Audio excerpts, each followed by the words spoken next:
এতিয়া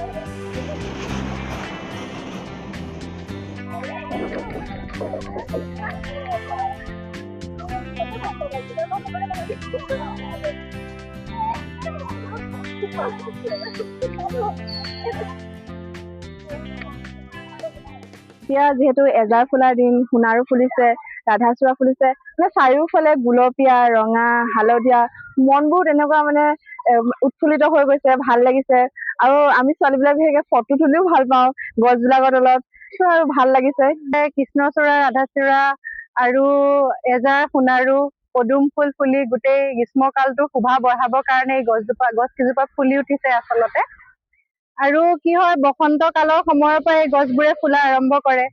যিহেতু কৃষ্ণচূড়া, ৰাধাচূড়া এই গছ কেইজোপাৰ গা গছটো আচলতে ডাঠ হয় আৰু ওপৰলে ছাতিৰ দৰে বিয়পি পৰে, ছাঁও দিয়ে আৰু তাতে সৌন্দৰ্যও বঢ়ায়। ৰঙা ৰঙৰ ফুল কৃষ্ণচূড়াৰ, কৃষ্ণৰ মুকুট বুলি কোৱা হয় আচলতে। আৰু তেনেদৰে কৃষ্ণচূড়া আৰু ৰাধাচূড়াক একেলগে প্ৰেমৰ প্ৰতীক হিচাপেও মনা হয় মানে। আৰু এতিয়া কি হৈছে, বিদ্যালয়ৰ প্ৰাংগণত, এইজোপা বিদ্যালয়ৰ প্ৰাংগণত আছে ৰাধাচূড়া। তেনেদৰে ৰাস্তাৰ কাষত, পাৰ্ক হওক, যিকোনো ঘৰৰ চৌহদতো হওক, এই গছজোপাই আচলতে বিৰাট সৌন্দৰ্য বৰ্ধন কৰে।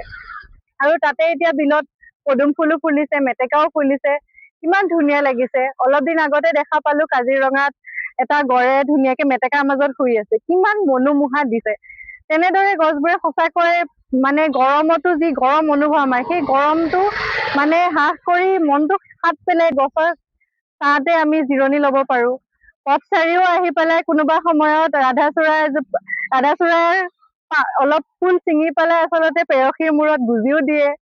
এতিয়া আমি দেখাই পালো তেনেকুৱা এটা দৃশ্য, আচলতে ভাল লাগে আৰু বহুত মনটো ভাল লাগে। ৰাস্তাৰ কাষেৰে গলেও চাই গৈ দেখি ভাল লাগে মানে, গছবিলাক ইমান ধুনীয়াকে ফুলি উঠিছে, প্ৰকৃতিৰ সৌন্দৰ্য আচলতে।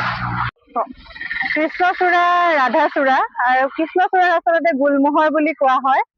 সেই তেনেদৰে এই কৃষ্ণচূড়া, ৰাধাচূড়া এই গছবোৰ আচলতে কি হয়, গ্ৰীষ্মকালীন গছ হয়। মানে দক্ষিণ পূব এছিয়াৰ গ্ৰীষ্মমণ্ডলীয় যিবোৰ অঞ্চল আছে, ভাৰতবৰ্ষ হওক, বাংলাদেশ হওক, সেই ঠাইত মানে এই গছ কেইজোপা আচলতে হয়। আৰু এই গছ কেইজোপাই কি কৰে, মানে ছাঁ দিয়ে, ছাঁ দিয়াৰ লগতে কি হয়, কৃষ্ণচূড়া আৰু ৰাধাচূড়া গছৰ য'ত ৰুৱে মানে তাতে কাৰ্বনৰ পৰিমাণটো হ্ৰাস কৰিবলৈ ৰোৱা হয় আচলতে। কেতিয়াবা এই যিবোৰ তেল আৱৰ্জনা, তেল শোধনাগাৰৰ পৰা ওলাই, সেইবোৰৰ মানে যোনটো মাটিত মিলি যায়, সেই মাটিৰ পৰা কাৰ্বনৰ পৰিমাণটো হ্ৰাস কৰিবলৈ এই গছজোপাই আচলতে সহায় কৰে। আৰু ৰাধাচূড়া, কৃষ্ণচূড়াক একেলগে প্ৰেমৰ প্ৰতীক হিচাপেও মনা হয়। ইফালে চ'তত গছ বন সকলো ফুলবিলাক সৰি পৰে বা পাতবিলাক সৰি পৰে ন, তাৰপিছত আকৌ বহাগ অহাৰ লগে লগে পাতবিলাক নতুনকে ওলাই, ফুল ফুলে, এজাৰ সোণাৰু, মনবিলাক যেন মানে মৰহি যোৱাৰ পৰা নতুনকে ফুলি উঠাৰ নিচিনা লাগে মানে, মনবিলাক ভাল লাগে। আৰু বহাগ আহে, বিহু আহিলে মানে মনবিলাক যেনেকে আমাৰ উৎকণ্ঠাৰে ভৰি পৰে, ফুলবিলাকে আৰু মানে উদগনি যোগোৱাৰ নিচিনা লাগে, যেন আমাকো মানে বিহুত আমাৰ লগতে মানে তেওঁলোকো মতলীয়া হৈ পৰিছে, তেনেকুৱা লাগে, ভাল লাগে মানে।